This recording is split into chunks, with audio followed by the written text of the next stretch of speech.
أعوذ بالله من الشيطان الرجيم بسم الله الرحمن الرحيم والعصر إن الإنسان لفي خسر إلا الذين آمنوا وعملوا الصالحات وتواصوا بالحق وتواصوا بالصبر সাদাকাল্লাহুল আযীম।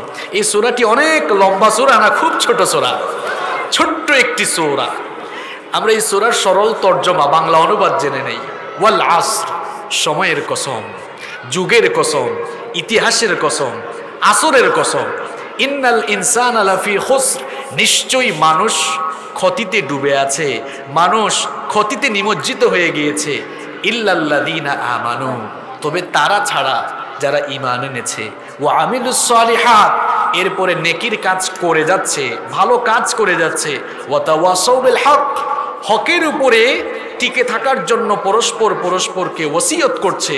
ওয়া তাওয়াসাউ বিস সবর, এবং সবরের নীতি অবলম্বন করার জন্য একজন আরেকজনকে উপদেশ দিচ্ছে। এই হলো সূরাতুল আসরের সরল তর্জমা। এবার আসুন আমরা এই সূরাটির প্রাইমারি ইনফরমেশন, প্রাথমিক কিছু তথ্য জেনে নেই। কোরআনুল কারীমে 114টি সূরা রয়েছে। সূরাগুলোর সিরিয়াল নাম্বার অনুযায়ী আজ আমরা যেই সূরা থেকে কথা বলবো এটি হচ্ছে কোরআনুল কারীমের 103 নাম্বার সূরা। বুঝে থাকলে সবাই জবাব দেন তো, এই সূরাটি কোরআনুল কারীমের কত নাম্বার সূরা? 103 নাম্বার সূরা। এই সূরার আয়াত সংখ্যা হলো মাত্র 3, রুকু সংখ্যা 1। কোরআনুল কারীমের সূরাগুলো দুই ভাগে বিভক্ত। কিছু সূরাকে বলা হয় মাক্কি সূরা, আর কিছু সূরাকে বলা হয় মাদানী সূরা। মাক্কি সূরা বলা হয় সেগুলোকে রাসূল করিম সাল্লাল্লাহু আলাইহি ওয়াসাল্লামের হিজরতের পূর্বে মক্কায় যে সূরাগুলো নাজিল হয়েছে সেগুলোকে বলা হয় মাক্কি সূরা। আল্লাহ রাব্বুল আলামিন ফেরেশতাদেরকে ডেকে বলবেন, ও আমার ফেরেশতারা, শুনেছো নাকি আমার এই গোলাম কি বলল, আমার এই বান্দা কি বলল? সে নাকি আমার দয়ায় জান্নাতে যেতে চায় না, সে নাকি তার আমল দিয়ে জান্নাতে যেতে চায়। আমিও দেখতে চাই আমার বান্দার নেক আমলের পরিমাণ বেশি নাকি আমার বান্দার প্রতি আমার প্রদত্ত নেয়ামত বেশি। ফেরেশতাদেরকে আল্লাহ তাআলা ডেকে বলবেন, আমার এই গোলাম তার জন্ম থেকে নিয়ে মৃত্যু পর্যন্ত গোটা জীবনভর যত নেক আমল করেছে তার সমগ্র জীবনের নেক আমলগুলোকে মিজানের এক পাল্লায় রাখো। আর আমি আমার বান্দার প্রতি অগণিত দয়া করেছি। আমাদের প্রতি যে আল্লাহ কত দয়া করেছেন, কত ইহসান করেছেন, কত যে নেয়ামত আল্লাহ দিয়েছেন, সেগুলো যদি আমরা গণনা শুরু করে দেই, গুনতে গুনতে কি শেষ করা যাবে নাকি বলেন?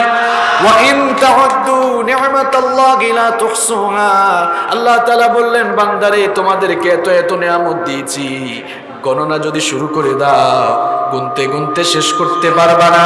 ফেরেশতাদেরকে ডেকে বলবেন, ও আমার ফেরেশতারা, আমার এই গোলাম তার জন্ম থেকে নিয়ে মৃত্যু পর্যন্ত যত নেক আমল করেছে, আমার বান্দার গোটা জীবনের নেক আমলগুলোকে মিজানের এক পাল্লায় রাখো। আর আমি আমার বান্দার প্রতি অসংখ্য দয়া করেছি, এত দয়ার দরকার নাই।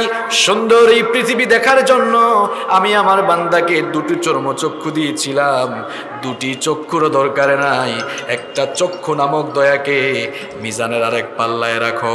ফেরেশতারা যখন এবার বান্দার সারা জীবনের নেক আমলগুলোকে মিজানের এক পাল্লায় রাখবে, আর আরেক পাল্লায় যখন আল্লাহর দেওয়া একটা চক্ষু নামক দয়াকে রাখবে, দেখা যাবে বান্দার সারা জীবনের নেক আমলের চাইতে আল্লাহর দেওয়া একটা চক্ষু নামক নেয়ামতের পাল্লা ভারী হয়ে যাবে। বান্দা তার ভুল বুঝতে পারবে, ভুল বুঝতে পেরে বলবে, ওগো আল্লাহ, বুঝতে পেরেছি আমি কেবলমাত্র আমার আমল দিয়ে জান্নাতে যেতে পারবো না যদি তুমি আমার উপরে রহম না করো, আমার উপরে ইহসান না করো। ওগো আমার মাহবুব, দয়া করে তুমি আমাকে মাফ করো আর তোমার দয়ায় আমায় জান্নাত দান করো। আল্লাহ তাআলা ফেরেশতাদেরকে দেখে বলবেন, আমার ফেরেশতারা তাকিয়ে দেখ, এতক্ষণ পর আমার এই বান্দা বুঝতে পেরেছে, এতক্ষণ পর আমার বান্দা লাইনে এসেছে, আমার বান্দা বুঝতে পেরেছে আমার দয়া ছাড়া আজ নাজাত পাওয়ার কোনো উপায় নাই। আল্লাহ তাআলা দেখে বলবেন, আমার গোলাম তুমি যে ভুল বুঝতে পেরেছো, এই জন্য আমার দয়ার দ্বার আমি তোমার জন্য উন্মুক্ত করলাম আর তোমাকে মাফ করে দিয়ে আমার দয়ায় আমার জান্নাতের দরজা তোমার জন্য খুলে দিলাম। আল্লাহর দয়া কিয়ামতে আমাদের দরকার আছে না নাই? আর কিছু যে চাই না আমি, চাই গো নাজাত আল্লাহ তোমার কাছে আমার এই মোনাজাত, আল্লাহ তোমার কাছে আমাদের এই মোনাজাত। পড়ে না আমিন। সম্মানিত ভাইয়েরা, অনেকেই দাঁড়িয়ে আছেন এই রোদের মধ্যে, প্রচন্ড রোদের মধ্যে আল্লাহর কোরআনের মাহফিলের জন্য দাঁড়িয়ে থাকা প্রমাণ করে কোরআনের প্রতি আপনাদের ভালোবাসা কতটুকু আছে। আল্লাহ তাআলা যেন কোরআনের প্রতি আপনাদের এই ভালোবাসার বহিঃপ্রকাশ দেখে এই মাহফিল থেকেই যেন কিয়ামতের দিন আমাদের নাজাতের ওসিলা বানান। বলেন আমিন। আমরা কোরআনের মাহফিলে এসেছি। কোরআনের এই মাহফিলগুলো, এগুলো হচ্ছে আমাদের দিলের খোরাক নেয়ার জায়গা। আমরা এই মাহফিলে একটা বই থেকে কথা বলি, যে বইটা থেকে আমরা কথা বলি সে বইটার নাম হচ্ছে আল কোরআন। আমি আজকের মাহফিলে আরো আনন্দিত হয়েছি। এই জন্য আনন্দিত হয়েছি, সরকারের দায়িত্বপ্রাপ্ত লোকেরা এবং প্রশাসনের ভাইরা মাহফিলে এসেছেন, এই জন্য আমি খুশি হয়েছি। বাংলাদেশের প্রত্যেকটি মাহফিলে প্রশাসনের ভাইদের উপস্থিতি যদি থাকে তাহলে মাহফিলের ভেতরে কেউ গুন্ডামি মাস্তামি করার সুযোগ পাবে না ইনশাআল্লাহ। আমার ভাইয়েরা, প্রশাসনের ভাইয়েরা সব সময় আলেম ওলামাদেরকে কিংবা ইসলাম প্রচারের কাজে তারা অনেক সহযোগিতা করছেন।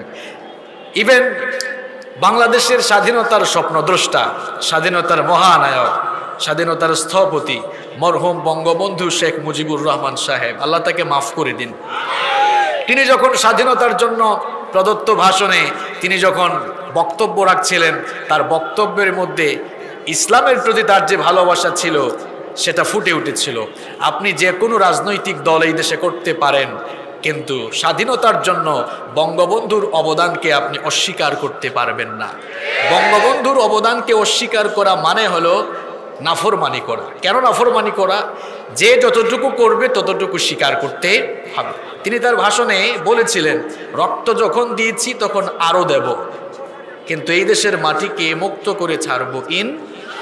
দেখেছেন শব্দ চয়ন, দেখেছেন আপনি বক্তৃতার স্টাইল, দেখেছেন আপনি ইনশা আল্লাহ। আমি তার অনেক বক্তব্য ইউটিউবে শুনেছি। আপনি যদি তার বক্তব্যগুলো লক্ষ্য করেন তাহলে দেখবেন প্রত্যেকটি বক্তব্য ইসলামের সংস্কৃতিগুলো তার বক্তব্যের ভেতরে আছে। আবার ইসলামের প্রতি তার ভালোবাসা আছে বলেই ইসলামিক ফাউন্ডেশন তিনি তৈরি করেছিলেন। সুতরাং বঙ্গবন্ধুর আদর্শকে যারা সত্যিকারের হৃদয়ে লালন করে তারাও ইসলাম প্রেমিক, কোরআন প্রেমিক, আলেম ওলামা প্রেমিক হওয়ার কথা, ঠিক কিনা? সুতরাং আপনাদের এলাকার নেতৃবৃন্দ আজকের মাহফিলে উপস্থিত হয়ে তারাও এর বহিঃপ্রকাশ ঘটিয়েছেন, তারাও ইসলাম আর কোরআনকে অনেক বেশি ভালোবাসেন। আল্লাহ যেন এই কারণে তাদের ইজ্জত সম্মান আরো বাড়িয়ে দেন। বলেন আমিন। তো বাংলাদেশের সবগুলো মাহফিলে যদি প্রশাসনের ভাইরা উপস্থিত থাকে এর একটা সুফল আছে। সুফলটা কি বলবো? সুফলটা কি বলবো? সুফলটা হলো এই, প্রশাসনের ভাইদের কাছে, রাজনৈতিক নেতৃবৃন্দের কাছে আমাদের বিরুদ্ধে কিছু মানুষ কান পড়া দেয় যে এই সকল হুজুররা উস্কানিমূলক বক্তব্য দেয়, এইটা বলে সেইটা বলে। সুতরাং কান পড়া না শুনে ওনারা যদি সরাসরি মাহফিলের স্টেজে উপস্থিত হয়ে যায়, আল্লাহর কসম করে আমি আজ ঘোষণা করলাম আমাদের প্রতি তাদের সমস্ত ভুল ধারণা ভেঙে যাবে ইনশাআল্লাহ। আমরা পড়াশোনা করে আসা আলেম, আমরা পড়াশোনা করে আসা আলেম, এত পাতলা শব্দ আমাদের মুখ থেকে বের হওয়া, এটা আমাদের স্বভাব না। এজন্য আমি খুশি হয়েছি প্রশাসনের ভাইরা এসেছেন। আমার বিশ্বাস যদি তারা প্রত্যেকটি প্রোগ্রামে উপস্থিত থেকে কোরআন প্রেমিক মানুষদেরকে সাপোর্ট দেন, ভালোবাসেন, তাহলে এই দেশের মানুষের ভালোবাসা তাদের প্রতি আরো বহু গুণ বেড়ে যাবে ইনশাআল্লাহ। আপনারা সবাই খুশি? আল্লাহ কবুল করেন।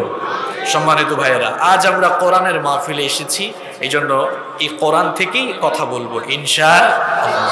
সবাই বলেন, এই কিতাব নাজিল করেছেন কে? এই কিতাবের ভেতরে কোনো ভুল আছে? কোনো সন্দেহ আছে? থাকবেই বা কিভাবে? কারণ সকল প্রকার আইব, সকল দোষ ত্রুটি থেকে যিনি মুক্ত, তিনি কে? তিনি এই কিতাব নাজিল করেছেন। পৃথিবীর যে কোনো বই আপনি পড়লে বইয়ের শুরুতে দেখবেন লেখা থাকে, সম্মানিত পাঠক, আপনি বইটি পড়তে গিয়ে যদি কোনো ভুল আপনার চোখে ধরা পড়ে, তাহলে আমাদেরকে সংশোধনী দিবেন, পরবর্তী সংস্করণে আমরা এটা ঠিক করে দিব। আপনাদের সবার ঘরে কোরআন আছে, কোরআনুল কারীমের শুরুতে এমন কি কোনো কথা আছে, আমার গোলামরা তোমরা কোরআন তেলাওয়াত করার সময় কোনো ভুল পাইলে আমাকে জানাইও, পরবর্তীতে ঠিক করে দিব, এমন কোনো কথা আছে? না, বরং তার বিপরীতে আল্লাহ তাআলা এমন একটি কথা বলেছেন, এমন একটি বাক্য দিয়ে, এমন একটি সেন্টেন্স, এমন একটি ওয়ার্ডস দিয়ে কোরআন শুরু করেছেন। বললেন, যালিকাল কিতাব লা রাইবা ফি, this is the book, the most authentic book in this world, whereof there is no doubt about it, and it's a guidance for those who are muttaqin. এটা এমন কিতাব তোমাদেরকে দিয়েছি, এখানে যে সন্দেহ আছে, ভুল আছে, এ ব্যাপারেও তুমি সন্দেহ করতে পারবে না। আল্লাহু আকবার। আপনার জীবনকে সুন্দর করে সাজাবার জন্য, জীবনের সকল দুঃখ, কষ্ট, যাতনা, ক্লেশ সব দূর করার জন্য এই কিতাব দিয়েছেন কে? এজন্য এই কোরআনের কাছে আসলে আপনার জীবনটা সুন্দর হয়ে যাবে, বরকতময় হয়ে যাবে, জীবন এত সুন্দর হবে আপনি কল্পনাও করতে পারবেন না। এজন্য আপনি যদি আপনার জীবনের সলিউশন পেতে চান, আপনি যদি আপনার জীবনের সুখ শান্তি, সম্মান, ইজ্জত, বরকত, এক কথায় জীবনে যদি সব পেতে চান, এই কিতাবের কাছে চলে আসেন, দেখবেন আপনি সব পেয়ে যাবেন। সুবহানাল্লাহ। কেমনে পাবেন জানেন? দেখেন, এই কিতাবের সাথে যার রিলেশন হয়েছে তার মর্যাদা বেড়েছে। শুনতেছেন আপনারা? এই কিতাবের সাথে যার রিলেশন হয়েছে তার মর্যাদা বেড়েছে না কমেছে? যেই ফেরেশতা এই কোরআন নিয়ে আসলেন, আল্লাহ তাআলার সকল ফেরেশতাদের তুলনায় ওই ফেরেশতার মর্যাদা কম না বেশি? খুব খেয়াল করে কথাগুলো শুনেন। যেই ভাষায় এই কিতাব নাজিল হয়েছে, পৃথিবীর সকল ভাষার উপরে ওই ভাষার শ্রেষ্ঠত্ব কম না বেশি? যার উপরে এই কিতাব নাজিল হয়েছে, পৃথিবীর সকল মানুষের উপরে ওই মানুষের শ্রেষ্ঠত্ব কম না বেশি? যেই মাসে এই কিতাব নাজিল হয়েছে, বছরের 12টি মাসের মধ্যে ওই মাসটার দাম কম না বেশি? যেই রাতে এই কোরআন নাজিল হয়েছে, সারা বছরের সকল রাতের মধ্যে ওই রাতটার দাম কম না বেশি? দেখেন, কোরআনের সাথে যার রিলেশন হয় তার সম্পর্ক কিভাবে বাড়ে। কাঠ দিয়ে সোফা বানানো হয়, চেয়ার টেবিল বানানো হয়, ফার্নিচার আসবাবপত্র বানানো হয়। ওই ফার্নিচার আসবাবপত্র, চেয়ার টেবিলের সাথে মানুষের পা লাগে, কিন্তু সম্মান বা ভক্তি করে কেউ কখনো সালাম করে না, চুমুও খায় না। কিন্তু কাঠের 2টা টুকরা দিয়ে যখন রেহাল বানানো হয়, আর সেই রেহালের উপরে যখন আল্লাহর এই কিতাব রাখা হয়, কাঠের 2টা টুকরার মর্যাদা এত বেশি বেড়ে যায়, ওই কাঠের 2টা টুকরার সঙ্গে মানুষের পা লাগলে মানুষেরা বুকের সঙ্গে জড়িয়ে ধরে, মুখের সামনে নিয়ে চুমু খায়। কারণ ওই কাঠের 2টা টুকরার উপরে কার কিতাব রাখা হয়েছে? এই জন্য কাঠের 2টা টুকরার মর্যাদা বেড়েছে নাকি কমেছে? আবার দেখেন, গার্মেন্টস ফ্যাক্টরির ভেতরে ঢুকলে অনেক কাপড় দেখা যায়, শপিং মলে কাপড়ের অনেক দোকান রয়েছে। আবার আপনাদের বাসা বাড়িতে কাপড় রাখার জন্য আলনা রয়েছে, আলমারি রয়েছে। আলনা থেকে কেউ কখনো কাপড় নামাতে গেলে যদি কোনো কাপড় পায়ের তলায় পড়ে যায়, পায়ের তলা থেকে ওই কাপড় নিয়ে কেউ কখনো চুমুও খায় না, বুকের সঙ্গে জড়িয়েও ধরে না। কিন্তু ছোট্ট একটি কাপড়ের টুকরা দিয়ে যখন গিলাফ, জিলবাব বা বস্তুনি বানানো হয়, সেই ছোট্ট কাপড়ের টুকরা যখন মানুষের হাত থেকে পড়ে যায়, মানুষেরা সেই কাপড়ের টুকরা নিয়ে বুকের সঙ্গে জড়িয়ে ধরে, মুখের সামনে নিয়ে চুমু খায়। কারণ কাপড়টা ছোট হতে পারে, কিন্তু ছোট ওই কাপড়ের টুকরা দিয়ে কার কিতাবকে মুড়ানো হয়েছে? এই জন্য ছোট্ট ওই কাপড়ের টুকরার মর্যাদা বেড়েছে নাকি কমেছে? আমার ভাইয়েরা, কোরআনুল কারীমের সঙ্গে যার রিলেশন হয়ে যায় তার মর্যাদা বেড়ে যায়। আপনারাও যদি আল্লাহর কোরআনটাকে ভালোবাসেন, কোরআনওয়ালা লোকদেরকে মহব্বত করেন, ইজ্জত করেন, সম্মান করেন, কোরআনটা যদি পড়তে পারেন, বুঝতে পারেন, মানতে পারেন, এই কোরআন কাল কিয়ামতের দিন আপনার সামনে দাঁড়িয়ে যাবে। কেন সামনে দাঁড়াবে জানেন নাকি? মুসলিম শরীফের হাদিসে আমার নবী বললেন, আল কোরআন হুজ্জাতুল লাকা আও আলাইক। ও আল্লাহর বান্দারা শোনো শোনো, এই কোরআন কিয়ামতের দিন হয় তোমাদের পক্ষে আল্লাহর সামনে তর্ক করবে, অথবা তোমাদের বিপক্ষে আল্লাহর সামনে তর্ক করবে। যদি আমরা কোরআনওয়ালা হয়ে যেতে পারি, কোরআনের ভালোবাসায় যদি আমরা জীবনটাকে রঙিন করে দিতে পারি, কোরআনের রঙে যদি জীবনটা সাজাতে পারি, এই কোরআন কিয়ামতের দিন আমাদের সামনে দাঁড়িয়ে আল্লাহর সঙ্গে ঝগড়া করবে ততক্ষণ আল্লাহ আমাদেরকে মাফ করে দিয়ে জান্নাতে ঢোকাবেন না যতক্ষণ। তাহলে কোরআনের পক্ষে, কোরআনকে ভালোবাসার দরকার আছে না নাই? আল্লাহ আমাদেরকে কবুল করেন। এই কোরআনের সাথে থাকলেই জীবনটাকে বরকত দিয়ে ভরে দিবেন কে? আর কোরআনের বিরুদ্ধে দাঁড়িয়ে গেলেই আপনি দেখবেন কোনো না কোনো সময় আল্লাহ তাআলা বেইজ্জত করে আপনাকে একেবারে ধ্বংসের শেষ জায়গায় আল্লাহ নামায়া ছাড়বেন। কথাটা কার? এজন্য আমরা আল্লাহর দ্বীনের পক্ষে থাকবো। আল্লাহ যেন আমাদেরকে কবুল করেন। সম্মানিত ভাইয়েরা, আল্লাহর কিতাব এই কোরআনের ভেতরে কত পারা আছে ইনশাআল্লাহ। আমরা আজ কোরআনুল কারীমের এমন একটি সূরা থেকে কথা বলবো, যে সূরার মধ্যে আল্লাহ তাআলা মানুষের জীবনে কল্যাণ এবং সাফল্য কোন দিকে আছে, মানুষের জীবনের সফলতা কোন দিকে গেলে পাওয়া যাবে, সেই সফলতার পথের ইঙ্গিত কিংবা সেই সফলতার পথের রাস্তা যে সূরার ভেতরে আল্লাহ দেখিয়েছেন, সেই সূরা থেকে আমরা কিছু কথা আজ জানার চেষ্টা করব ইনশাআল্লাহ।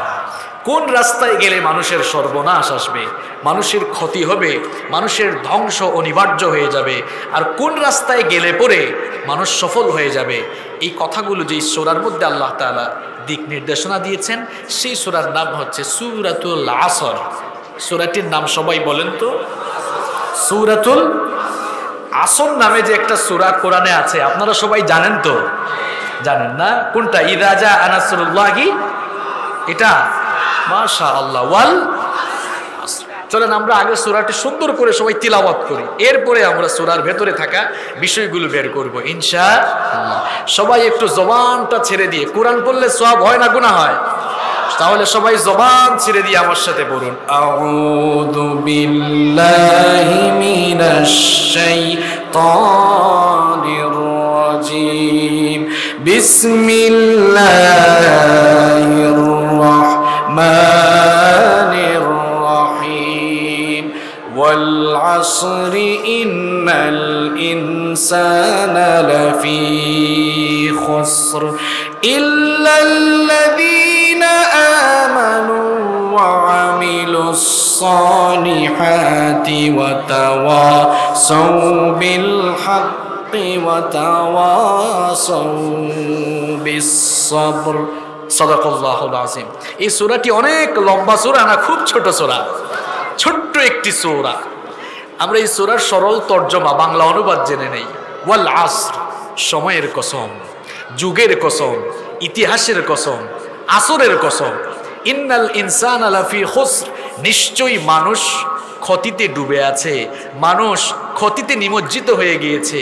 ইল্লাল্লাযীনা আমানু, তবে তারা ছাড়া যারা ঈমান এনেছে, ওয়া আমিলুস সালিহাত, এরপরে নেকির কাজ করে যাচ্ছে, ভালো কাজ করে যাচ্ছে, ওয়া তাওয়াসাউ বিল হক, হকের উপরে টিকে থাকার জন্য পরস্পরকে ওসিয়ত করছে, ওয়া তাওয়াসাউ বিস সাবর, এবং সবরের নীতি অবলম্বন করার জন্য একজন আরেকজনকে উপদেশ দিচ্ছে। এই হলো সূরাতুল আসরের সরল তর্জমা।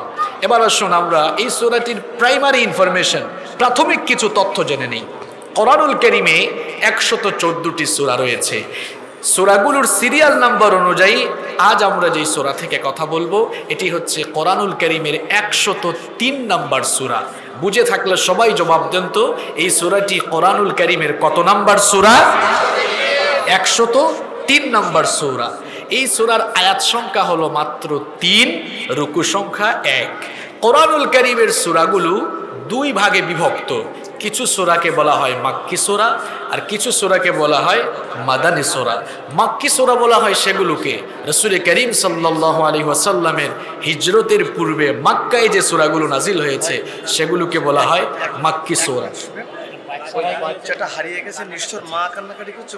আচ্ছা আচ্ছা, এখানে একজন বাচ্চা পাওয়া গিয়েছে, কোনো মা কিংবা তার বাবা কেউ যদি আপনারা খুঁজে না পান, স্টেজে আছে, আপনারা এখান থেকে নিয়ে যেতে পারবেন। একটু দাঁড় করান তাকে, কেউ একটু ধরেন। তোমার নাম কি? এদিকে আসো, এদিকে আসো, আমার কাছে আসো। কেন না, তোমার নাম বলো। নাম কি? ফারহানা। তোমার বাবার নাম কি?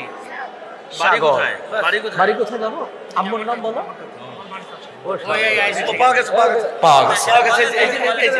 আবার পাওয়া গেছে বলে যে কাউকে দিয়েন না। আলহামদুলিল্লাহ পড়েন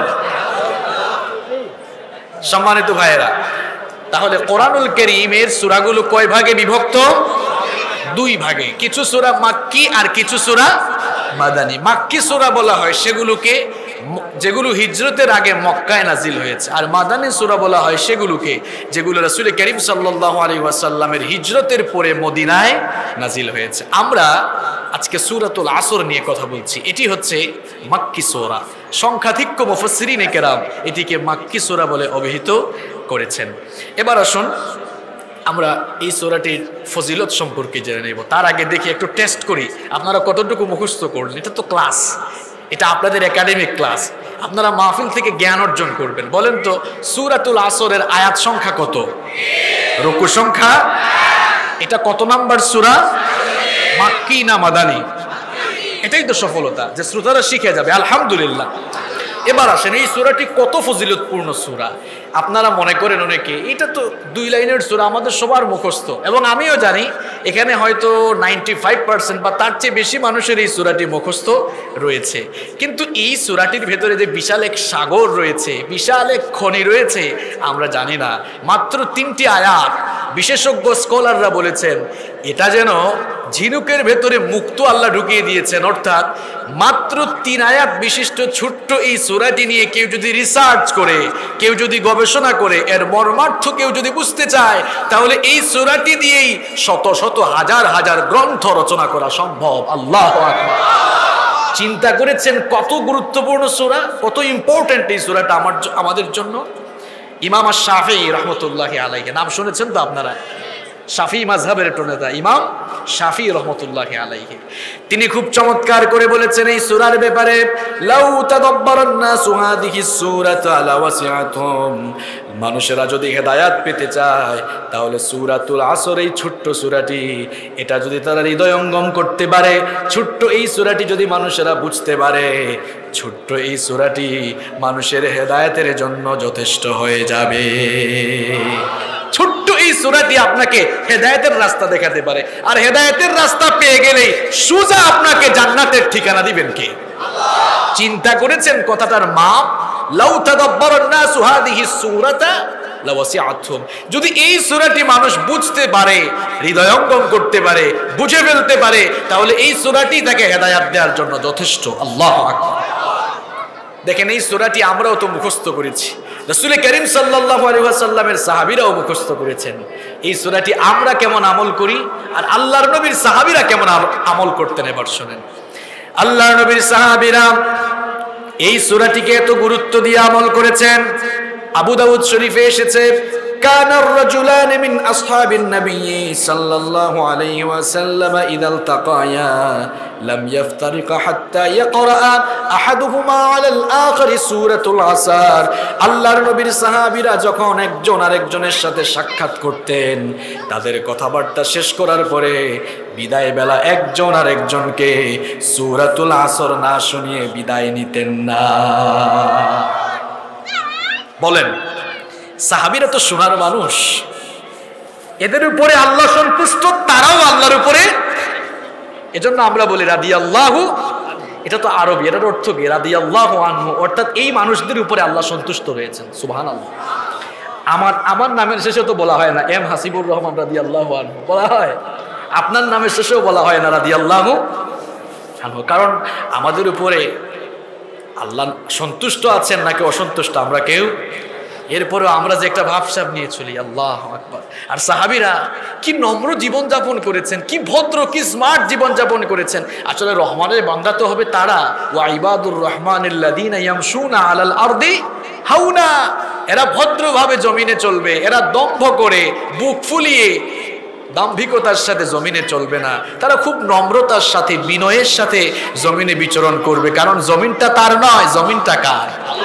আল্লাহর জমিনে আল্লাহর গোলাম নম্রভাবে বিচরণ করবে। এটাই হচ্ছে মালিকের সামনে গোলামের বিনয়ের বহিঃপ্রকাশ, ঠিক কি না?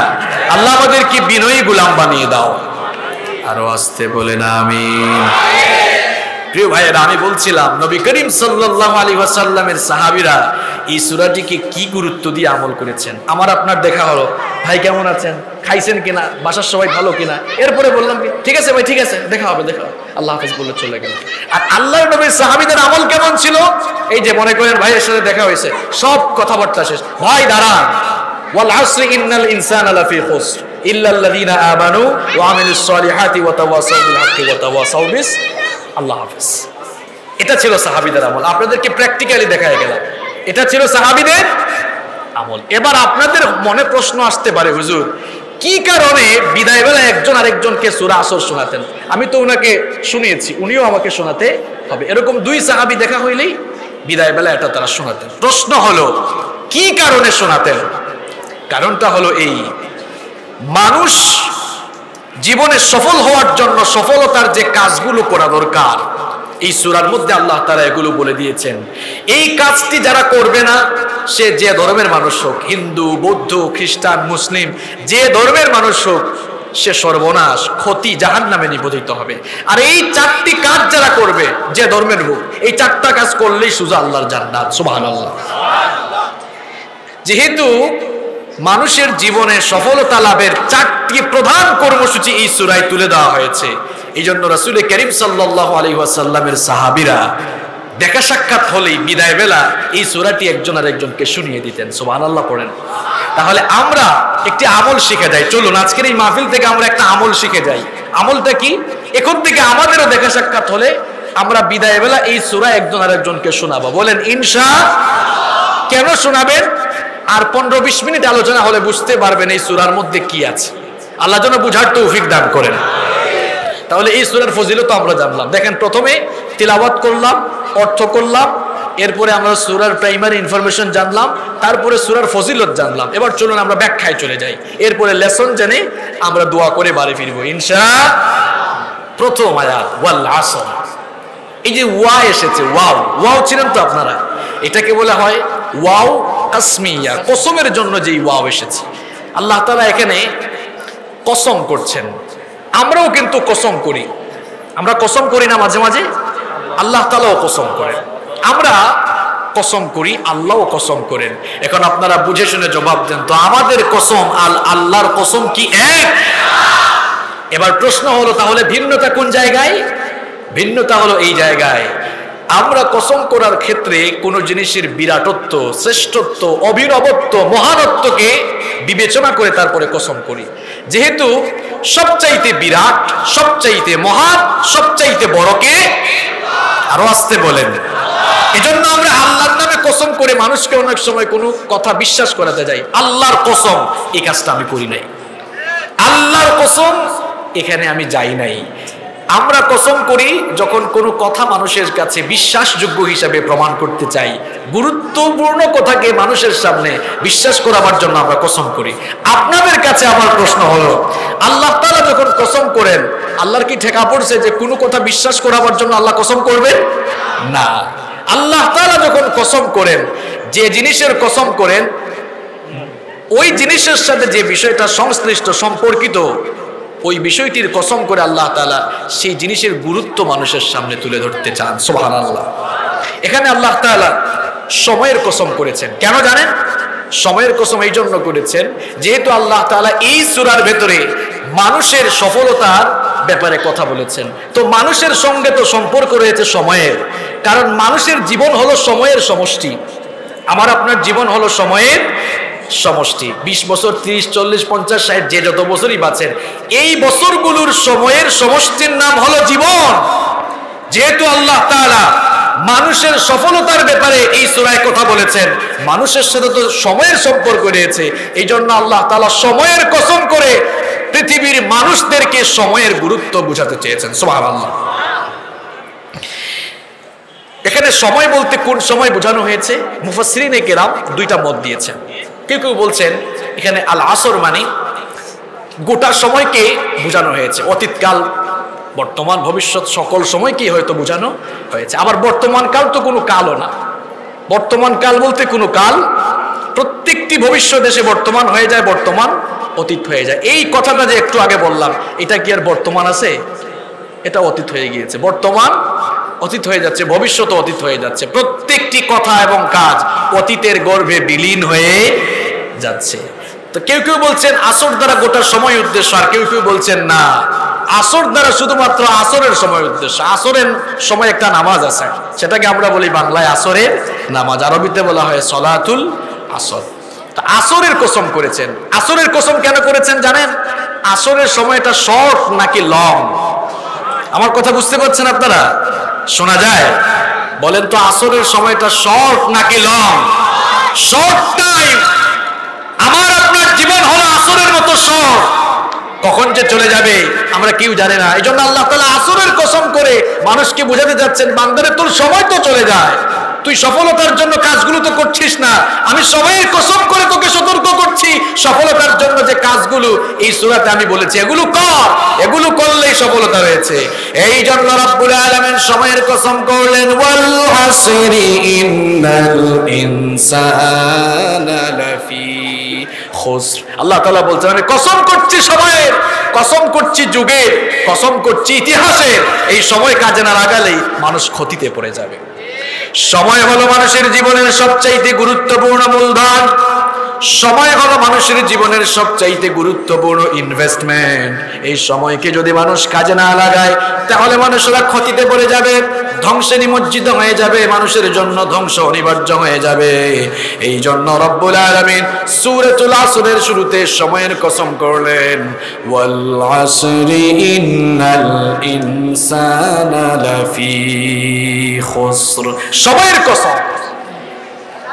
এই সময়টা হলো আমাদের জন্য জমাট বাঁধা বরফের মতো।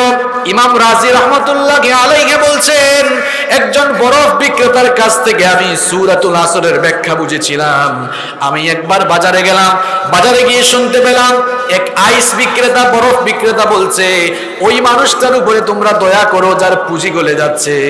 আমি মনে মনে চিন্তা করলাম, পুঁজি তো গলবার জিনিস নয়, পুঁজি আবার গলে যায় কেমনে? আমি খুব উৎসুক হয়ে লোকটার কাছে গিয়ে দেখলাম লোকটা বরফ বিক্রেতা, বরফ বিক্রি করছে। যতই সময় যাচ্ছে তার বরফগুলো একেবারে ক্ষয় হয়ে যাচ্ছে, বরফগুলো তার ক্ষয় হয়ে যাচ্ছে। এই জন্য লোকটা মানুষদেরকে দেখে বলছে, আমার উপরে রহম করো, আমার তো পুঁজি গলে যাচ্ছে, কারণ আমার সমস্ত পুঁজি আমি এই বরফের জন্য খাটিয়েছি, এখন বরফে যদি গলে যায় আমার পুঁজি নষ্ট হয়ে যাবে। ইমাম রাজি রাহমাতুল্লাহি আলাইহি তখন চিৎকার করে বললেন, এই বরফ বিক্রেতা সূরা আসরের ব্যাখ্যা আমাকে বুঝিয়ে দিয়েছে। কারণ ওই বরফ বিক্রেতার বরফের মতোই আমার আপনার জীবন, যতই সময় চলে যাচ্ছে আমাদের হায়াত থেকে গুরুত্বপূর্ণ সময়গুলো ক্ষয় হয়ে যাচ্ছে, আর প্রত্যেকটি মুহূর্তে আমরা কবরের দিকে ধাবমান হয়ে যাচ্ছি। এই সময়কে যেন আমরা গুরুত্ব দেই। এই সময় দেওয়া হয়েছে যেই কাজের জন্য, এই সময় দেওয়া হয়েছে যেই কাজের জন্য, সেই কাজের কথা রব্বুল আলামিন এই সূরার ভেতরে তুলে দিয়েছেন। এই জন্য আল্লাহ তাআলা আমাদেরকে বলছেন এই কাজগুলো করার জন্য সময় কাজে লাগাও। এই জন্য সময়ের কসম করলেন, ওয়াল আসরি ইন্নাল ইনসানা লাফি খুসর। সময়ের কসম, যুগের কসম, ধ্বংস হওয়ার আগে সময় কাজে লাগাও। আল্লাহু আকবার। এই সূরাকে এমনি এমনি আমি বলি নাই যে একেবারে একের ভেতরে সব, এমনি এমনি বলি নাই, কারণ এই সূরা বুঝতে পারলেই আজ আপনার জীবন পরিবর্তন হয়ে যাবে ইনশাআল্লাহ। পরীক্ষার হলে একজন পরীক্ষার্থী প্রবেশ করে যদি সময় নষ্ট করে, সে যদি এদিক ওদিক তাকায়, নকলের ধান্দায় থাকে, কিংবা সে যদি বসে থাকে, পরীক্ষার হলের ইনভিজিলেটর যিনি থাকেন, হল পরিদর্শক যিনি থাকেন, তিনি যেমন ওই ছেলেটাকে ডেকে বলেন, বাবারে তোর সময় তো চলে যায়, ঘড়ির দিকে তাকা, তোর সময়গুলো নষ্ট করিস না। এইরকম একজন ইনভিজিলেটর যেমন পরীক্ষার্থী ছাত্রকে সময়ের গুরুত্ব বুঝান, আমার আপনার রব রব্বুল আলামিন তিনিও যেন আমাদের প্রতি দয়া পরবেশ হয়ে আমরাও যেন সময়গুলোকে নষ্ট করে না দেই। এই জন্য রব্বুল আলামিন দুনিয়ার तमाम মানুষদেরকে ডেকে বলছেন, আমার গোলামেরা সময়গুলো নষ্ট করে দিও না। ওয়াল আসরি ইন্নাল ইনসানা লাফি খুসর, সময়ের কসম, এই সময়ের কদর না করলে ধ্বংসে পড়ে যাবা, ধ্বংসের অতল গহ্বরে নিপতিত হয়ে যাবা। এই সময়টা কেমন জানেন? আমাদের জীবনে সময়গুলো কত গুরুত্বপূর্ণ জানেন? কাঁটাওয়ালা ঘড়ির দিকে তাকাবেন, মন দিয়ে মনোযোগ দিয়ে তাকাবেন, বুঝবেন সময়টা কত গুরুত্বপূর্ণ। কাঁটাওয়ালা ঘড়ি চিনেন তো আপনারা? সেকেন্ডের একটা কাঁটা আছে, মিনিটের একটা কাঁটা আছে, ঘন্টারও আরেকটা কাঁটা। সেকেন্ডের কাঁটা ঘুরলে মিনিটের কাঁটা অটোমেটিক ঘুরে, মিনিটের কাঁটা ঘুরলে অটোমেটিক ঘন্টার কাঁটাও। আপনার আমার জীবন একটা ঘড়ি আছে, জীবন ঘড়ি আছে। ওই জীবন ঘড়ির কাঁটা কিন্তু প্রত্যেকটি মুহূর্তে ঘুরছে তো ঘুরছে, দিন যাচ্ছে, মাস যাচ্ছে, বছর যাচ্ছে, যেতে যেতে আপনার আমার জীবন ঘড়ির ব্যাটারি একদিন শেষ হয়ে যাবে। জীবনের সমস্ত মায়া মোহ মমতা ত্যাগ করে অন্ধকার কবরের ভেতরে চলে যেতে, ওই ব্যাটারির চার্জ যাওয়ার আগে, মরে যাওয়ার আগে সময়গুলোকে যেন কাজে লাগান। আর সময়কে চারটা কাজ করে কাজে লাগাইতে হবে। এই জন্য আল্লাহ তাআলা আমাদের সফলতার ব্যাপারে কথা বলার আগে সময়ের কসম করে সময়ের গুরুত্ব আপনাকে আমাকে বুঝাইছেন। সুবহানাল্লাহ। সময়ের কসম করার পর আল্লাহ তাআলা বললেন, এবার ভালো করে শুনেন, কথাগুলো মন দিয়ে শুনেন ভাই। ইন্নাল ইনসানা লাফি খুসর, নিশ্চয়, নিঃসন্দেহে, সুনিশ্চিত সকল মানুষ ক্ষতিগ্রস্ত হয়ে যাচ্ছে। ইনসান বলা হয়েছে, বলা হয় নাই ইন্নাল মুসলিমিনা লাফি খুসর, যে মুসলমানরা ক্ষতিগ্রস্ত, বলা হয় নাই হিন্দুরা ক্ষতিগ্রস্ত, বলা হয় নাই খ্রিস্টানরা ক্ষতিগ্রস্ত, বলা হয় নাই বৌদ্ধরা ক্ষতিগ্রস্ত, বলা হলো সমস্ত মানুষ ক্ষতিগ্রস্ত। অর্থাৎ এই সূরার মধ্যে যে কাজগুলোর ঘোষণা দেওয়া হচ্ছে, এই কাজগুলো যারা করবে না তারা কি? সবাই বলেন, আওয়াজ করে বলেন, তারা কি? ক্ষতিগ্রস্ত। এই ক্ষতির বাইরে আমিও থাকবো না, আপনিও থাকবেন না, এই ক্ষতির ভেতরে আমরাও পড়ে যাব। হবে হবে ইনশাআল্লাহ। এই ক্ষতির ভেতরে আমরাও পড়ে যাব যদি এই চারটা কাজ আমরা না করি। এবার চলেন তো কোন কাজগুলোর কথা আল্লাহ তাআলা বলছেন। ইল্লাল্লাযীনা আমানু, এদিকে তাকান, এগুলো মুখস্থ করতে হবে। আল্লাহ তাআলা বলছেন, সময়ের কসম করে তোমাদেরকে জানালাম, তোমরা সবাই ক্ষতিগ্রস্ত হয়ে যাবা, সবাই জাহান্নামে চলে যাবা, সবাই তোমরা ধ্বংসের অতল গহ্বরে নিপতিত হয়ে যাবা যদি চারটা কাজ না করো। কয়টা কাজ? সবাই বলেন কয়টা? আরো জোরে, কয়টা? এই চারটাই শিখাবো আজকে আমি। এবার আসেন, আল্লাযীনা আমানু, যারা ঈমানদার, যারা ঈমানের ঘোষণা দিয়েছে। 2 নাম্বার ওয়া আমিলুস সালিহাত, যারা ভালো কাজ করে যাচ্ছে। ওয়া তাওয়াসাউ বিল হক, 3 নাম্বার হচ্ছে যারা হকের উপরে টিকে থাকার পারস্পরিক পরামর্শ দিচ্ছে। ওয়া তাওয়াসাউ বিস সবর, 4 নাম্বার সবরের নীতিতে টিকে থাকার পারস্পরিক ওসিয়ত করছে। তাহলে বলেন কয়টা কাজ? এই চারটাকে আমি আবার এখন 2 ভাগ করে ফেলছি। কয় ভাগ? প্রথম ভাগে রয়েছে, প্রথম 2টা হলো একক কাজ, আর পরবর্তী 2টা হলো সামষ্টিক কাজ। প্রথম 2টা একক, আর পরবর্তী 2টা হলো সামষ্টিক। এবার আসেন, শুরু করছি আমরা। আল্লাযীনা আমানু, যারা ঈমান এনেছে। ঈমান হলো ফাউন্ডেশন, ফাউন্ডেশন যত মজবুত বিল্ডিং তত, কথা কন না কেন? ফাউন্ডেশন যত মজবুত বিল্ডিং তত মজবুত, ফাউন্ডেশন দুর্বল বিল্ডিংও। ঈমান হলো ফাউন্ডেশন, ঈমান হলো ভিত্তি, ঈমান হলো আসল। ইসলামের আগে হলো ঈমান, ঈমানের পরে হলো ইসলাম। কারো যদি ঈমান না থাকে আর সে যদি 5 ওয়াক্ত নামাজ পড়ে, কবুল হবে? ঈমান ছাড়া কেউ যদি রমজান মাসে রোজা রাখে, কবুল হবে? এজন্য বলেছি ঈমানটা ফাউন্ডেশন। ঈমান ছাড়া কোনো ভালো কাজ আল্লাহর কাছে কবুল হয়। পৃথিবীর সমস্ত নবীরা এই পৃথিবীতে এসে ঈমানের দাওয়াত দিয়েছেন। পৃথিবীর সমস্ত নবীরা মানুষদেরকে ঈমানের দাওয়াত দিয়েছেন। আপনারা বলবেন সাতক্ষীরার মানুষ, হুজুর আমাদের ঈমান খুব তাজা, ঈমানের ওয়াজ করা লাগবে না। আপনার ঈমান যদি এতই ঠিক থাকতো তাহলে নামাজ আপনি ছেড়ে দেন কেন? আপনার ঈমান যদি এতই ঠিক আছে তাহলে কথা বলার সময় মিথ্যা বলেন কেমনে? আপনার ঈমান যদি এতই তরতাজা এতই মজবুত থাকে, মানুষের সঙ্গে মুনাফিকি করেন কেমনে? আপনার ঈমান যদি এতই তরতাজা থাকে, তাহলে ওয়াদা করলে ওয়াদা ভাঙেন কেমনে? আপনার ঈমান যদি এতই ভালো থাকে, এতই মজবুত থাকে, তাহলে মানুষের উপরে জুলুম করেন কেমনে? আপনার ঈমান যদি এতই ভালো থাকে, তাহলে আপনি ঘুষ খান কেমনে? আপনার ঈমান যদি এত ভালো থাকে, আপনি দুর্নীতি করেন কেমনে? এটা তো বিপরীত হয়ে গেল। ঈমান কি এটা আগে বুঝতে হবে। ঈমান হচ্ছে 6টি জিনিসের নাম। কয়টি জিনিসের নাম? আমাদের দেশে মানুষ 7টা বানাইছে, এই 6-এর মধ্যে 7 আছে আর কি। এটা হাদিস। আন তুমিনা বিল্লাহি ওয়া মালাইকাতিহি ওয়া কুতুবিহি ওয়া রুসুলিহি ওয়াল ইয়াউমিল আখির ওয়া তুমিনা বিল কদরি খাইরিহি ওয়া শাররিহি। ওই যে ওয়াল বাতি বাদাল মাউত এখানে বাদ দেওয়া হয়েছে, ওটা তো ইয়াউমুল আখিরের ভিতরে ঢুকে গিয়েছে। এই জন্য বলছি 6-এর মধ্যে 7 আছে। ঈমানটা কি? ঈমান হলো আপনি আল্লাহ তাআলার উপরে ঈমান আনবেন। 2 নাম্বার হলো আল্লাহর ফেরেশতাদের উপরে ঈমান আনবেন। 3 নাম্বার আল্লাহর কিতাবাদির উপরে। 4 নাম্বার আল্লাহর সমস্ত রাসূলদের উপরে। 5 নাম্বার আখিরাতের উপরে। আর 6 নাম্বার হলো তাকদীরের ভালো মন্দের উপরে। এখন আপনারা বলবেন, হুজুর আমরা তো আল্লাহর উপরে ঈমান আনছি। ঈমানটা বুঝতে হবে, ঈমানটা চর্চা করতে হবে তাওহীদের ভিত্তিতে। আর তাওহীদের ভিত্তিতে ঈমান চর্চা আপনাকে করতে হলে তাওহীদের বিপরীত শিরক আগে বুঝতে হবে।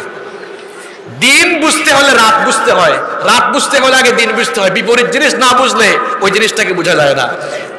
কাউকে যদি আপনি দিন বুঝাতে চান, তাহলে তাকে আগে রাত বুঝাতে হবে যে রাতও হয়, রাতের সময় অন্ধকার থাকে, কিন্তু অন্ধকারের মধ্যে আবার একটা লাইট জ্বলে, এটা মুন লাইট, চাঁদের আলো। তাকে যদি রাত না বুঝান, তাহলে দিনের বেলা সকালবেলা সূর্য দেখলে এটা সানলাইট না বলে বলবে বুঝছি এখন মনে হয় রাত, এটা মুন লাইট। যেন রাত বুঝাতে হয়। আপনি যদি শিরক না বুঝেন, তাহলে প্রত্যেকটি মুহূর্তে ঈমানের কাজ করতে গিয়েও শিরক করবেন। আপনি নামাজের মধ্যে বললেন ইয়্যাকা না'বুদু ওয়া ইয়্যা, আল্লাহ আমরা একমাত্র তোমার গোলামি করি আর তোমার কাছে সাহায্য। দেখেন নামাজে বললো তোমার কাছে সাহায্য চাই, আর নামাজ থেকে বের হওয়ার পরে দেখা যায় জীবিত কিংবা মৃত মানুষের কাছে গিয়ে সাহায্য চায়। তাহলে বলেন নামাজের ঘোষণা আর বাস্তবিক কাজের মধ্যে মিল আছে? মিল আছে? এটা কেমন ঈমান আপনার? এটা কেমন ঈমান আপনার? তাওহীদের ভিত্তিতে ঈমান চর্চা করতে হবে। আর ঈমানের ঘোষণা দিয়ে ফেললে, ঈমানের ঘোষণা দিয়ে ফেললে ঈমানের বিপরীত কাজ করা যায় না। ঈমান হচ্ছে আল ইকরার বিল লিসান, আপনার মুখ দিয়ে ঘোষণা করা, আর ওয়া তাসদীক বিল জিনান, অন্তর দিয়ে তা লালন করা। এরপরে ওয়া আমালুন বিল আরকান, কাজে কর্মে তা প্রমাণ করে দেওয়া। ঈমান আনার পরে আপনি আর আপনার মতো চলতে পারবেন না। ইসলামের ভেতরে ঢুকে যাওয়া মানে হলো সারেন্ডার করে ফেলা। ইসলামের ভেতরে ঢুকে যাওয়া মানে হলো সারেন্ডার করে। মুসলিম মানে আত্মসমর্পণকারী। এখন মুসলিম আত্মসমর্পণ করেছে কার কাছে? এ ভাইরা কথা বলেন, খুব গুরুত্বপূর্ণ কিছু কথা বলবো এখন আমি। মুসলিম ঈমান এনে কার কাছে আত্মসমর্পণ করে? এই যে এখানে পুলিশের ভাইরা এসেছেন, তারা যদি কাউকে অ্যারেস্ট করে ফেলেন, তাদের কাছে কেউ আত্মসমর্পণ করলে হে কি আর তার মতো চলবে না পুলিশের কথায় চলবে? জবাব দেন আপনারা।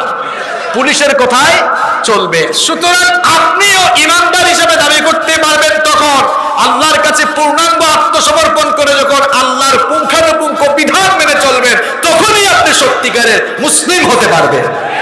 নইলে আপনি এক মুখে ঈমানের কথা বলে অন্যদিকে ঈমানের বিপরীত কাজ করে যে ঈমানের দাবি আপনি করবেন, এটা ঈমানদারি হবে না, এটা বেঈমানি হবে, এটা মুনাফিকি হবে। এজন্য ঈমানের দাবি করলেই আপনাকে আত্মসমর্পণ যার কাছে করেছেন তার হুকুম মানতে হবে। মনে করেন, এটাকে আমি এভাবে বলি যে ঈমান আনা মানে হলো নিজেকে আল্লাহর কাছে বিক্রি করে ফেলা। আর আল্লাহ তাআলা আমাদেরকে যে কিনতে চান সেটা আল্লাহ কোরআনেই বলেছেন, ইন্নাল্লাহা আশতারা মিনাল মুমিনিনা আনফুসাহুম ওয়া আমওয়ালাহুম বিআন্না লাহুমুল জান্নাহ। সূরাতুত তাওবা 111 নম্বর আয়াত। আল্লাহ তাআলা বলছেন মুমিনদের জানমাল আমি কিনে ফেলেছি, আর কেনার পরে বিনিময়ে টাকা দেই নাই, ঘর দেই নাই, বাড়ি দেই নাই, জায়গা দেই নাই, জমি দেই নাই, ক্ষমতা দেই নাই, বিনিময়ে আমার জান্নাত দিয়ে দিয়েছি। আচ্ছা বলেন তো, আপনারা নগদ টাকা দিয়া পচা তরকারি কিনবেন? কথা বলেন, নগদ টাকা দিয়া পচা তরকারি কিনবেন? নগদ টাকা দিয়া কখনো পচা মাছ কিনবেন? তাহলে আল্লাহর কি ঠেকা পড়ছে নাকি যে আল্লাহ আপনাকে জান্নাত দিয়া আপনার পচা জানার মাল কিনবেন? পচা জানমাল কোনটা জানেন?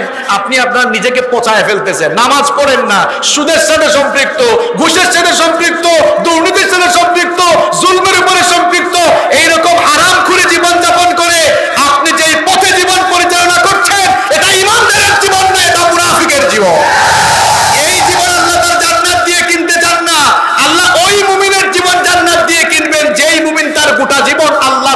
বিলীন করে দিয়েছে। এই কথাই এখানে এসেছে, ধ্বংস থেকে বাঁচতে পারবে তারা, ঈমান এনেছে যারা। এখন ঈমানদার এটা কি দাবি করার বিষয় শুধু না, এটা কাজে কর্মে দেখায় দেওয়ার বিষয়। আমার যুবক ভাইরা, তোমরা কেন নামাজে আসো না? এই যে নামাজে আসলাম না, নামাজ পড়লে খুশি হন কে? নামাজ ছেড়ে দিলে খুশি হয় কে?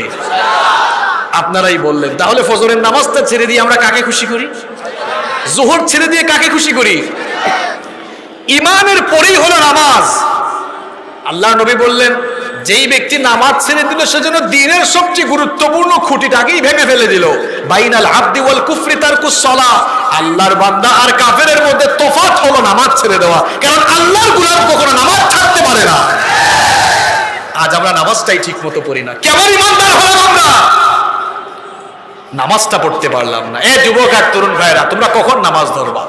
কয় হুজুর বয়স হয় নাই। বয়স হয় নাই, 15-20 বছর 25 বছর বয়স, এখনো ইয়াং। আপনি যে বুড়া হবেন এর কোনো গ্যারান্টি আছে? সিরিয়াল আছে, কিন্তু যাওয়ার কোনো সিরিয়াল। প্রথমে আসেন দাদা, তারপরে বাবা, এরপরে দাদার ঘরে নাতি হয়। এই রকম দুনিয়াতে আসার সুন্দর সিরিয়াল আছে, কিন্তু দুনিয়া থেকে যাওয়ার কোনো সিরিয়াল নাই। মাঝে মাঝে এমন করুণ দৃশ্য দেখা যায়, নাতির লাশ দাদা কবরে নামায়। আপনি কি দেখেন না কত যুবক মানুষ হঠাৎ করে মারা যায়? আমি প্রায় সময় একটা কথা বলি, পৃথিবী হচ্ছে it's like a waiting room. এটা আমাদের জন্য ওয়েটিং রুমের মতো। আচ্ছা বলেন তো, আপনাদের এই কলারোয়া থেকে, সাতক্ষীরা থেকে ঢাকাগামী বাস আছে না নাই? এ ভাইয়েরা, খুব সুন্দর একটা উদাহরণ দিয়ে যাচ্ছি চোখের সামনে, শোনেন। এই সাতক্ষীরা থেকে ঢাকার উদ্দেশ্যে বাস যায়, তাই না? এখন বিকাল 4:24 বাজে। আপনাদের এই কলারোয়ার এক যাত্রী, এক প্যাসেঞ্জার ঢাকায় যাবে, এই জন্য সাতক্ষীরার স্ট্যান্ডে গিয়ে একটা টিকিট কাটলো। এখন বাস স্ট্যান্ডে যাওয়ার পর বললো, আমাদের সব বাস বুকিং, রাত 10টায় একটা বাস আছে, ওইটা দিয়ে যাইতে পারবেন। এখন ওই কলারোয়ার যাত্রী মনে করলো, ঠিক আছে, যেহেতু চলেই আসছি কেটে ফেলি। 10টার টিকিট কাটলো, মনে করলো এখনো তো আরো 5-6 ঘন্টা আছে সময়, এই সময়টা কি করব? বসে থাকলো। এরপরে একটা খাট কিনলো, চেয়ার টেবিল কিনলো, একটা টেবিল ফ্যান কিনলো, যেন আরাম করে থাকতে পারে। আরো বিভিন্ন প্রসাধনী কেনা শুরু করলো। আচ্ছা বলেন তো, এই লোকটার এই কারবার দেখলে আপনারা তাকে ভালো বলবেন, চালাক বলবেন, নাকি নির্বোধ বলবেন? নির্বোধ বলবেন কেন? আরে বেটা, মাত্র 4-5 ঘন্টা আসো, এজন্য কি এত কিছু লাগে? ওই নির্বোধ যাত্রী যেমন 5-6 ঘন্টার জন্য আরামে এসে মরতে হয়ে খামাখা পয়সা খরচ করছে, সময় নষ্ট করছে, ওই ঢাকাগামী নির্বোধ যাত্রীর মতো এই দুনিয়ায়ও কিছু প্যাসেঞ্জার আছে যারা কিছুদিনের জন্য দুনিয়া নামক কাউন্টারে বসেছে। দুনিয়া নামক কাউন্টারে বসে আল্লাহর সব জিনিসকে নিজের মনে করে দুনিয়ার লুটপাটে ব্যস্ত হয়ে পড়েছে, আর তার ডেস্টিনেশন সে ভুলে গিয়েছে। এই জন্য সে চরম বিভ্রান্তিতে পড়ে আছে, সে চরম ক্ষতিতে পড়ে আছে। ওই ক্ষতি থেকে বাঁচার জন্য ঈমানের পথে চলার দরকার আছে না নাই? ঈমানের পথে অবিচল থেকে আমার মরণ যেন হয়। ঈমানের পথে অবিচল থেকে আমার মরণ যেন হয়। তোমারই কাছে মিনতি আমার, মহামহিম দয়াময়।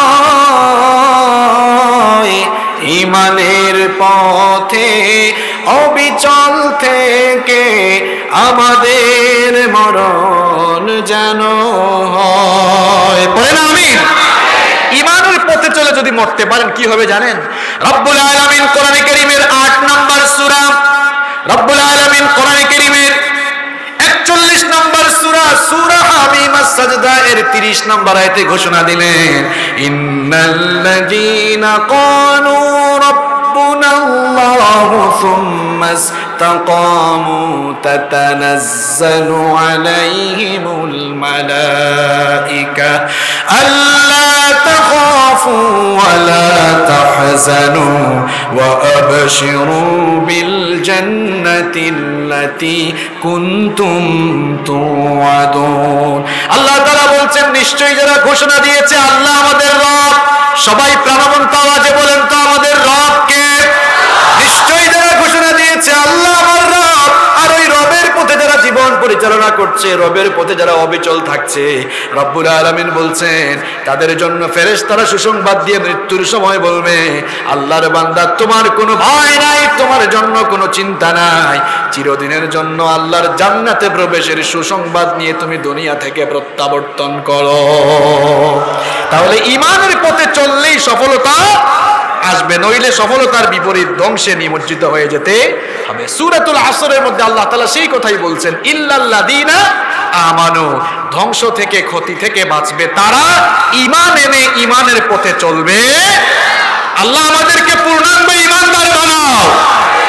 দেখছেন আমিনের নমুনা, ঈমানদার হইতে চাই কি চাই না? আল্লাহ আমাদেরকে পরিপূর্ণ ঈমানদার বানাও। আল্লাহ আমাদেরকে ঈমানের পথে চলার তৌফিক দাও। নাম্বার 2, 2 নাম্বার হলো ওয়ামিলুস সালিহাত। 2 নাম্বার হলো সফলতা লাভ করবে তারা, ধ্বংস থেকে বাঁচবে তারা ঈমান আনার পরে ওয়ামিলুস সালিহাত, নেক কাজ ভালো কাজ করবে যারা। সমস্ত ভালো কাজই আমলে সালেহের অন্তর্ভুক্ত। তবে এখানে একটি বিষয় মনে রাখতে হবে, ঈমানবিহীন আমলের কোনো দাম আল্লাহর কাছে নাই। ঈমান না থাকলে যত ভালো কাজই করেন, হয়তো মানুষের কাছ থেকে যশ খ্যাতি পরিচিতি পেতে পারেন, কিন্তু আল্লাহর কাছ থেকে জাযা পুরস্কার পাবেন না। মনে করেন কোনো মানুষ ঈমানদার না, হতে পারে সে অমুসলিম, অনেক ভালো কাজ করলো, মানুষকে দান খয়রাত করলো, জনকল্যাণমূলক কাজ করলো, এর জন্য মানুষের কাছে তিনি পরিচিতি লাভ করবেন, মানুষের কাছ থেকে ভালোবাসা পাবেন, খ্যাতি পাবেন, কিন্তু আল্লাহর কাছ থেকে কিয়ামতে কোনো পুরস্কার পাবেন না। আল্লাহর কাছ থেকে পুরস্কার পেতে হলে ভালো কাজের পেছনে ঈমান থাকা লাগবে। আর ঈমান থাকলে সুবহানাল্লাহ, ঈমান থাকলে যখন ভালো কথা বলবেন সওয়াব, মুচকি হাসি দিয়ে কথা বললে সওয়াব, দান করলে সওয়াব, নামাজ পড়লে সওয়াব, মানুষকে সহযোগিতা করলে সওয়াব, জনপ্রতিনিধি হয়ে জনগণের কল্যাণ করলেও সওয়াব। সুবহানাল্লাহ। তার মানে ঈমানবিহীন নেক আমলের কোনো দাম আল্লাহর কাছে। এজন্য আল্লাহ তাআলা কোরআনে কারীমের যত জায়গায় আমলে সালেহের কথা বলেছেন, এর আগেই ঈমানকে অ্যাড করে দিয়েছেন। যেমন রব্বুল আলামিন বলছেন, ইন্নাল্লাযীনা আমানু ওয়া আমিলুস সালিহাতি কানাত লাহুম জান্নাতুল ফিরদাউসি নুজুলা খালিদিনা ফিহা লা ইয়াবগুনা আনহা হিওয়ালা। আল্লাহ তাআলা কোরআনে কারীমের 18 নম্বর সূরা সূরাতুল কাহফের 107 এবং 108 নম্বর আয়াতে বললেন, নিশ্চয়ই যারা ঈমান এনেছে, ঈমান আনার পরে যারা নেকির কাজ করেছে, নেকির কাজের সাথে যারা ঈমান এনেছে, ঈমানের সাথে যারা নেকির কাজ করেছে, তাদের জন্য আমি 1 নম্বরের জান্নাত, জান্নাতুল ফেরদাউস তাদের জন্য বানিয়ে রেখেছি। ঈমানবিহীন নেক আমলের কোনো দাম নাই। আবার আমলবিহীন আপনার ঠুনকো ঈমানেরও দাম আল্লাহর কাছে। দুটোর কম্বিনেশন থাকা লাগবে। ঈমান আনলে আমল দিয়া দেখানো লাগবে, আর আমল করলে ঈমানেরও পরিচয় থাকা লাগবে। ঈমানের আমলটা হলো বীজ আর বৃক্ষের মতো। বীজ ছাড়া বৃক্ষ হয়? কথা বলেন, বীজ ছাড়া বৃক্ষ হয়? বীজ ছাড়া বৃক্ষ হয় না। আর বৃক্ষ থেকেই পরবর্তীতে আবার বীজ হয়। এজন্য দুটোর মধ্যে এক গভীর মিল যেমন রয়েছে, ঈমান আমলের মধ্যে একটা গভীর মিল রয়েছে। আমার ভাইরা, কথাগুলো শুনেন, একক কথাগুলো বলে ফেলছে। অর্থাৎ সফলতা পেতে হলে, সফলতা মানে জান্নাত, সফলতা মানে কি? জান্নাত পেতে হলে, জাহান্নাম থেকে বাঁচতে হলে কয়টা কাজ করা লাগবে? সবাই বলেন কয়টা? বলছি কয়টা? 1 নাম্বার ঈমান এনে ঈমানের পথে চলা লাগবে, আর 2 নাম্বার ঈমানের বহিঃপ্রকাশ আমলের মাধ্যমে ঘটাতে হবে। এই 2টা কাজ একক, বাকি 2টা কাজ একা একা করা যায় না, এটা সামষ্টিক সবাইকে নিয়ে করতে হয়। বাকিগুলো শুনবেন তো ইনশাআল্লাহ। আমি কিন্তু আর বেশিক্ষণ নিব না, সর্বোচ্চ 15 থেকে 17 মিনিট নিব। বাকি 2টা এই সময়ের মধ্যে বলবো। আল্লাহর ওয়াস্তে কেউ উঠবেন না, কারণ আমি চাই এই 4টি কাজ অন্ততপক্ষে বুঝেন আপনারা যে কোন 4টি কাজ করলে সফলতা মিলবে। এরপরে বাড়ি গিয়ে হিসাব নিকাশ করা শুরু করবেন ইনশাআল্লাহ। 15 মিনিট থাকা যাবে তো? আল্লাহ কবুল করেন, বলেন আমিন। তাহলে ধ্বংস থেকে ক্ষতি থেকে বাঁচবে তারা, 4টি কাজ করবে যারা। 2টা বললাম। নাম্বার 3 নাম্বার হলো ওয়াতাওয়াসাউ বিল হক, যারা হকের উপরে অবিচল থাকার জন্য একজন আরেকজন পরস্পরকে উপদেশ দিচ্ছে, ওসিয়ত করছে। হক কি? হক কি? মা হুয়াল হক? হোয়াট ইজ হক? হোয়াটস দ্য ডেফিনেশন অফ হক? হকটা কি? হক হচ্ছে ইসলাম। আল ইসলামু হাক্কুন ওয়াল কুফরু, সবাই বলেন আল ইসলামু, আল ইসলামু, মুখে ঠাডা পড়ছে নাকি আপনাদের? আল ইসলামু হাক্কুন ওয়াল কুফরু, হকের পরিচয় এম হাসিবুর রহমান কেন দিবে? হকের পরিচয় আল্লাহ দিচ্ছেন। আল ইসলামু হাক্কুন ওয়াল কুফরু, ইসলামটাই হক, ইসলামটাই। এখন বলা হচ্ছে ক্ষতি থেকে বাঁচবে তারা, হকের উপদেশ দিবে যারা। এখন আপনি হকের ভেতরে ঢুকে গেলেন, হক মানে ইসলাম, আপনি ইসলামটাকে মানেন, আপনি নামাজ পড়েন, আপনি রমজান মাসে রোজা রাখেন, আপনি সুদ ঘুষ খান না, আপনি ভালো মানুষ, সত্য কথা বলেন, মিথ্যা বলেন না, আপনি সব সময় ভালো কাজ করেন। কিন্তু আপনার পাশের ভাইটা মিথ্যা বলে, গীবত করে, চকলখুরি করে, তাকেও তো ওই রাস্তা থেকে ফেরানো আপনার দায়িত্ব। তার কাছে যেতে হবে আপনাকে, ভাই কথা বলার সময় মিথ্যা বলিও না, কারণ তুমি মুসলমান, ইটস ইউর আইডেন্টিটি, এটা তোমার পরিচয়। মিথ্যা বলো না, চুরি করো না, তুমি কখনো মেয়েদের দিকে কুদৃষ্টি দিও না, তাদেরকে সম্মান করো, তাদেরকে রেসপেক্ট করো। এই যে আপনি মানুষের কাছে এখন কি হয়ে গেলেন? দায়ী হয়ে গেলেন। দায়ী মানে কি? দায়ী মানে হচ্ছে যে আহ্বান করে, আহ্বানকারী। দায়ী ইলাল্লাহ, আল্লাহর দিকে আহ্বানকারী, অর্থাৎ আপনি এখন ইসলামের দিকে আহ্বানকারী হয়ে যাচ্ছেন। তার মানে বোঝা গেল সফলতা থেকে বাঁচতে হলে শুধু একা একা আমল করলে হয় না, মানুষকেও অন্যায় থেকে বাঁচাবার দায়িত্ব পালন করতে হবে। এখন সেই দায়িত্ব পালনটা আপনি আপনার জায়গা থেকে যেভাবে সুবিধা সেভাবে করবেন। হাত দিয়ে সুযোগ থাকলে হাত দিয়ে বাধা দিবেন, হাত দিয়ে না থাকলে মুখ দিয়ে বাধা দিবেন, সেটাও না পারলে অন্তরে অন্তরে কি করবেন? ঘৃণা করতে হবে। যালিকা দাফুল ঈমান, এটা হলো দুর্বল ঈমানের পরিচয়। এবার ভালো করে শোনেন, শুধুমাত্র নিজে নামাজি হবেন, নিজের সৎ পথে চলবেন, নিজে ভালো পথে চলবেন, আর আপনার আশেপাশে থাকা মানুষগুলোকে অন্যায় থেকে, হারাম থেকে বাঁচানোর জন্য আপনি যদি আপনার জায়গা থেকে কিছুটা হলেও ভূমিকা পালন না করেন, আপনি ক্ষতিতে পড়ে যাবেন, আপনি ধ্বংসে পড়ে। এই জন্য রব্বুল আলামিন বলছেন, ওয়াত্তাকু ফিতনাতান লা তুসিবান্নাল্লাযীনা যালামু মিনকুম খাসসা, সাবধান থাকো, সতর্ক থাকো, ওই সব বিপদ থেকে, মুসিবত থেকে, ওই সকল গজব থেকে বেঁচে থাকো যেই গজবগুলো শুধুমাত্র গজব নাজিল হওয়ার কারণ যারা, তাদের উপরেই আসবে না, বরং যারা অন্যায় দেখার পরে চোখ বুজে সহ্য করে তাদের উপরেও গজব নেমে আসবে। বুখারী শরীফের এক সুন্দর হাদিস আপনাদের সামনে তুলে ধরতে চাই। আল্লাহর নবী কি চমৎকার দৃষ্টান্ত দিয়েছেন যে যারা নিজেরা ভালো পথে চলে আর অন্যায় দেখলে চোখ বুজে বসে থাকে, এদের উদাহরণ হলো 2 তলা বিশিষ্ট জাহাজের যাত্রীর মতো। কয় তলা বিশিষ্ট? 2 তলা বিশিষ্ট জাহাজের যাত্রীর মতো। উপরের তলায় কিছু যাত্রী আছে, নিচের তলায় কিছু যাত্রী আছে। প্রয়োজনে উপরের তলার যাত্রীরা নিচে আসে, নিচের তলার যাত্রীরা উপরে যায়। কিন্তু ওই জাহাজের উপরের তলায় ফ্যাসিলিটি বেশি ছিল, যার কারণে উপরের তলার মানুষ নিচের তলায় বেশি একটা আসে না, নিচতলার মানুষটাই বেশি যেত। উপরের তলার কিছু লোক বিরক্ত হয়ে বলল, তোরা সবসময় নিচতলা থেকে উপরের তলায় আসতো কেন? এই জন্য আমরা ডিস্টার্ব ফিল করি। নিচতলার একজন রাগান্বিত হয়ে বলল, ঠিক আছে, আমার পানির দরকার হলে আমি আর উপরে আসবো না, আমি জাহাজকে ফুটা করে এরপরে পানি তোলা শুরু করব। এই লোকটা যদি এই কাজ করা আরম্ভ করে আর কেউ যদি তাকে না আটকায়, বাধা না দেয়, জাহাজ ডুবলে শুধু কি সে মরবে না সবাই মরবে। সুতরাং আপনার চোখের সামনে কেউ অন্যায় করবে, কেউ জুলুম করবে, সেই অন্যায়ের বিরুদ্ধে, জুলুমের বিরুদ্ধে আপনি ভূমিকা না রাখলে গজব আসবে। আপনি নীরব দর্শক হওয়ার কারণে আপনার উপরে আগে গজব আসবে। এজন্য আমার ভাইরা, এজন্য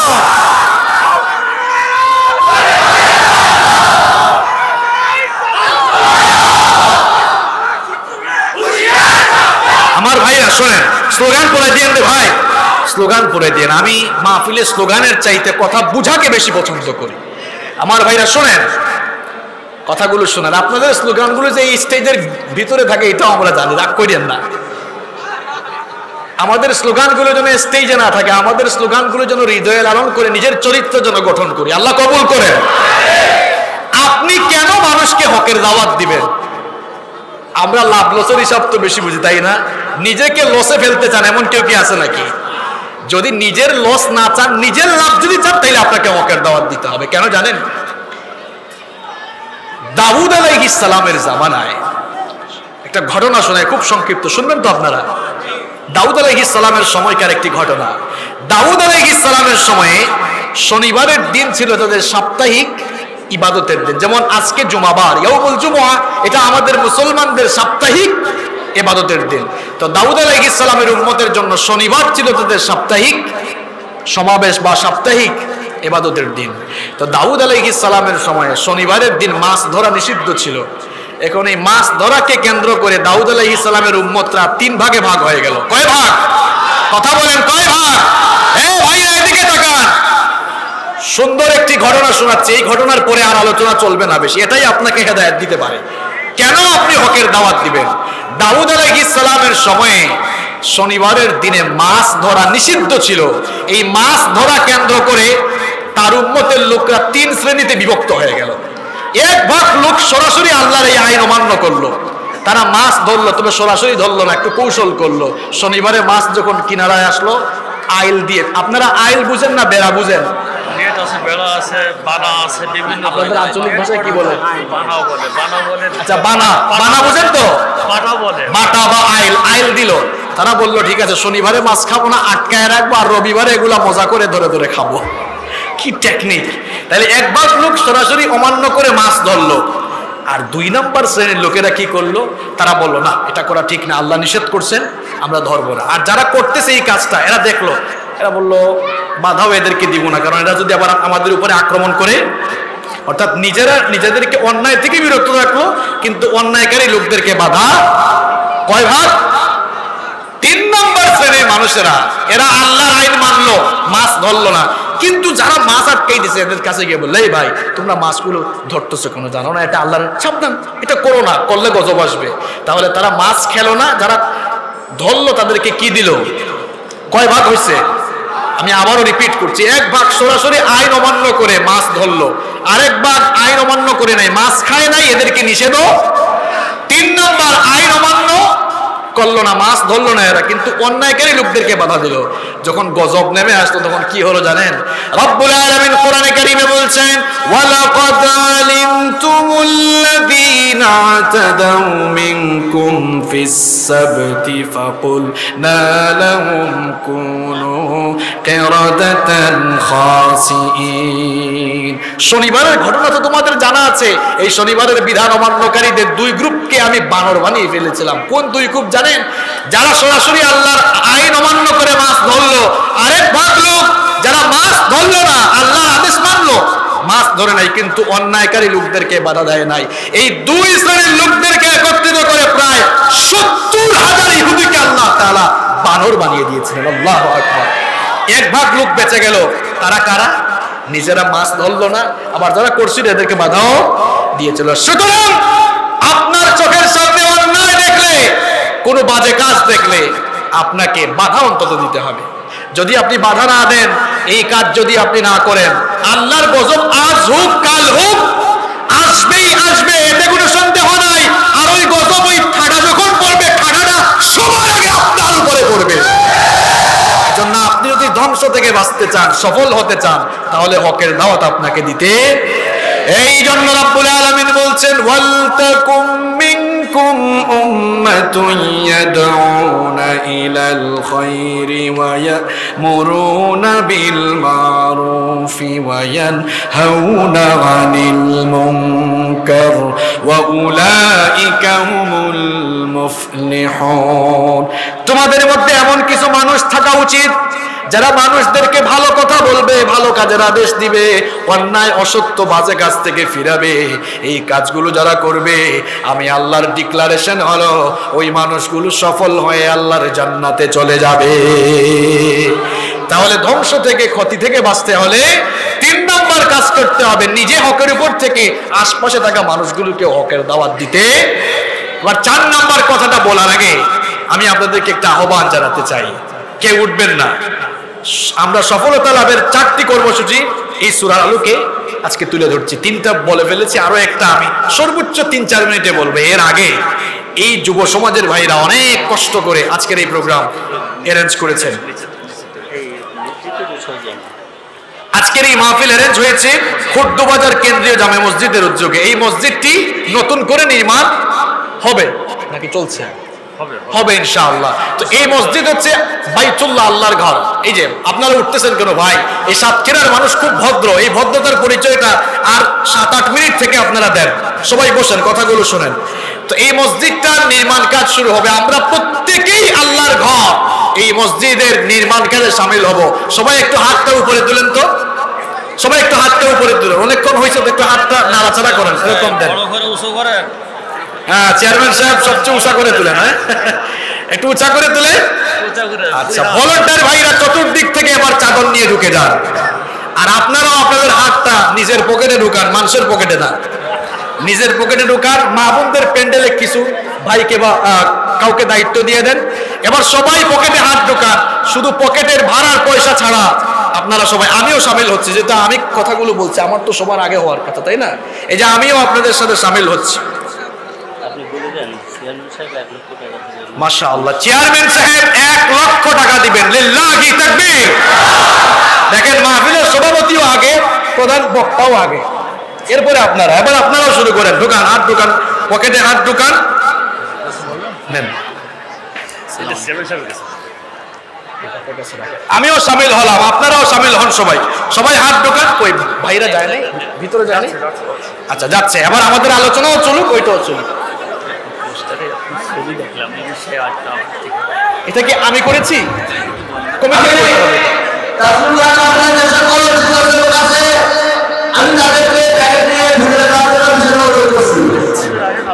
আচ্ছা, আমার ভাইরা এখানে ভলান্টিয়ার ভাইরা ঢুকবেন, আপনারা কেউ উঠা বসা করবেন। হ্যাঁ ভাইরা, বসেন বসেন। আরো একটা বাকি আছে না?